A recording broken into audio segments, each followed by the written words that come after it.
inulan at binaha ang ilang lugar sa bansa ngayong araw. Maging handa pa rin dahil posibleng ganyan pa rin ang panahon bukas kasabay ng patuloy na pag-iral ng isang low pressure area sa loob ng Philippine Area of Responsibility. Yung low pressure area sa labas ng PAR na namataan kahapon, lumalayo at hindi na ho inaasahang makakaapekto pa yan sa ating bansa. Pero nananatili naman sa loob ng PAR ang isa pang LPA. Huli ang namataan ng Pag-asa sa layong 710 kilometers east ng Itbayat, Batanes.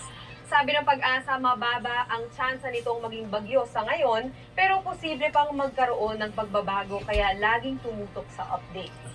Umaabot naman ang trough o extension ng LPA na yan sa ilang bahagi ng bansa. At hinahatak din ito ang hanging habagat na siyang magpapaulan sa maraming parte sa bansa. Base sa rainfall map ng Metro Weather, malaking bahagi ng Luzon pa rin ang uulanin bukas. May malalakas na ulan lalo na sa Central Luzon, Calabarzon, Bicol Region at Mimaropa. Kaya maging alerto ko mga kapuso sa posibleng pagbaha o pagguho ng lupa.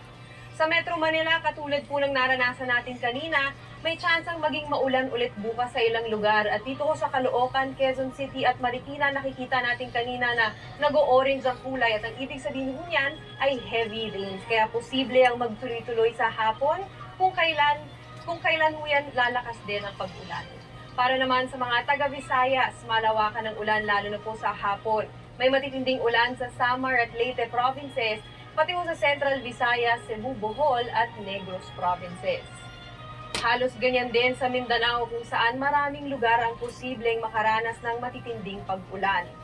Yung mga may red at orange na highlight ho sa ating rainfall map dito, ang ibig sabihin yan ay heavy to intense rains. Ang mararanasan ho dyan lalo na sa Zamboanga Peninsula, Bar at Agusan del Sur. Posible rin ang intense thunderstorms kaya magdoble ho ng ingat.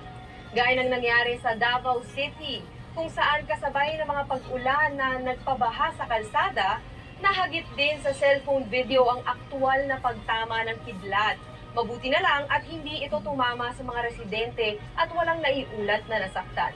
At yan ho muna ang latest sa lagay ng panahon. Ako po si Maureen Shrivers para sa GMA Integrated News Weather Center. Kami ang inyong maasahan, anuman ang panahon.